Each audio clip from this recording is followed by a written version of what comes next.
అలాగే ఇప్పుడు for example ఇప్పుడు మీరు తీసుకున్న ఇంటర్వల్ బ్యాంక్ సీక్వెన్స్కి సో నాకంటే ఆల్రెడీ కొంచెం అంటే మీకు ఆ థాట్ ప్రాసెస్ మీకు కూడా వచ్చే ఉంటుంది ఖచ్చితంగా. కలేజాలో ఆ కైండ్ ఆఫ్ సీక్వెన్స్ చూసాం మనం already.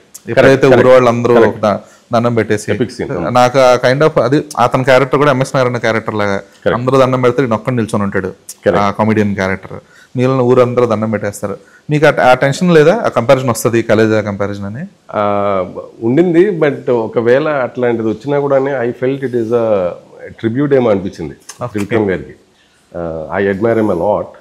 I see him as a torch bearer in writing department. So అట్లా అది.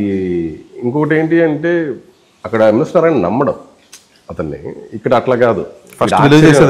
వీడు ఆశ్చర్యంలో చూస్తూ ఉంటాడు అంతే తప్పించి. సో ఈ సీన్ కన్సీవింగ్కి ఆ థాట్ రాదు అని కొద్దిగా నమ్మకం ఉండే. బట్ మీరు అన్నట్టు ఇది అట్లాంటి ఒక విజువల్ రిజంబ్లెన్స్ ఉంది అని చెప్పి మాకు ఐడియా ఉండింది. సో దాన్ని బట్టి ఏమైనా కంపోజిషన్ అది మారాల్సి వచ్చిందా? ఏం లేదా? ఓకే. సో అంటే ఇప్పుడు ఇలాగా మనం ఈ రామాయణాలు కానీ గరుడ పురాణం కానీ చాలా తీసుకుంటే అందులో నెంబర్ ఆఫ్ స్టోరీస్ ఉన్నాయి which weren't explored yet. Correct. So మనకి తెలిసిన కథగా మనం చూసిన కథలు లేదంటే మనం విన్న కథలు వేరు.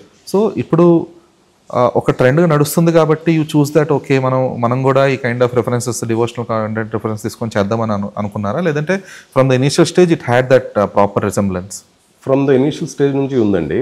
ఇఫ్ యూ హ్యావ్ నోటిస్డ్ అంటే చందు గారితో కలిసి యాక్చువల్గా స్టార్ట్ చేసింది మేమే. కార్తికేయ 2తోనే స్టార్ట్ అయింది. సో అది ఎట్లా అయితే వెరీ ఆర్గానికల్లీ మొదలైందో ఇది కూడా అట్లాగే అయింది. అంటే ఈ టైమ్ వైబ్ ఏదైతే దాన్ని మ్యాచ్ చేయడానికి అయితే అట్లా ఏం చేయలేదు.